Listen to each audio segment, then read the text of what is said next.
You didn't cut them off because they hurt you. You cut them off because you couldn't stay the same person around them anymore. And once you see that clearly, you can't go back. Imagine this. Their name shows up on your phone while you're doing something small. You stop what you're doing and your body tightens before you even read a single word. Nothing has happened yet, but you already feel like you need to prepare. This isn't about one bad interaction. It's about what repeated moments like this are slowly turning you into. Pay attention to what your body does before your mind starts making excuses. Because the first thing that changes in these relationships isn't what you say. It's what your body learns to expect. You don't think before you react. Your body does it for you. Imagine this.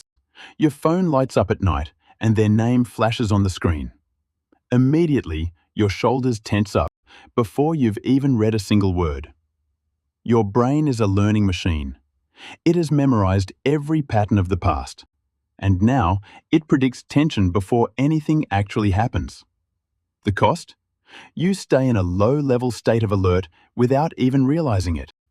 Your body treats this connection like a threat, something you have to brace against. You find yourself wondering, why do I feel so stressed before I even open the message? The truth is, your reaction is not about this moment. And over time, that hidden reaction starts changing how you behave. You don't say things the way you naturally would anymore. You say them in a way that won't trigger a reaction. Think about it. You rewrite a simple message 3 times before hitting send. You soften your words. You round off the edges, even when you know you're right. This is your brain shifting into high alert. It's increasing self-monitoring just to reduce the risk of conflict. Communication is no longer about expressing yourself. It's about managing them. So you adjust. The cost is silent but heavy. You lose the clarity of your own voice. You become harder to recognize even to yourself. You tell yourself, I just need to say this carefully so it doesn't turn into something. But the truth is, you're not expressing yourself anymore. And the more you do this, the less you notice what it's actually doing to you.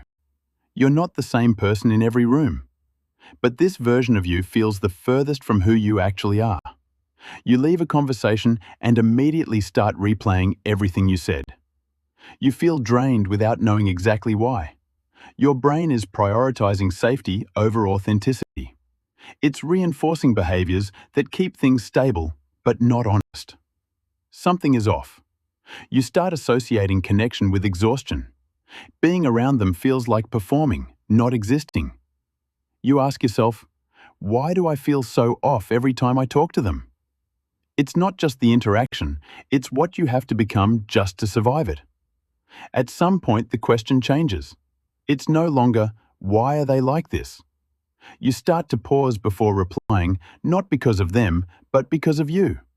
You realize you don't trust your own natural reactions anymore. Your brain is detecting a massive mismatch, a gap between who you are inside and how you're forced to act outside. That gap creates a psychological friction you can no longer ignore. That's the shift. You feel disconnected from yourself in real time. Staying starts to feel less like loyalty and more like self-betrayal. You find yourself asking, why don't I feel like myself around them? The truth is, you're not even reacting to them anymore. You're reacting to who you've become just to be around them. From the outside, it looks like distance. From the inside, it feels like alignment. You stop replying. Not dramatically, just consistently. Your brain is finally reducing exposure to a pattern it cannot resolve. It is choosing stability over repeated emotional conflict. Not suddenly, just finally. The attachment doesn't just disappear. You might still think about them, but they have lost access to you. You tell yourself, I can't keep doing this to myself. And even then, something in you doesn't fully let go. It wasn't just about getting away from them. It was about not losing yourself every time you stayed. This is what happens to people who keep adjusting just to keep the peace. The truth is, you didn't leave them. You stopped leaving yourself. Notice the last time you felt off after talking to someone. Don't look at what they said. Look at what you had to become just to stay in that conversation. If this is something you're starting to see clearly, stay with this. Because some connections don't end loudly. They end the moment you finally recognize yourself again.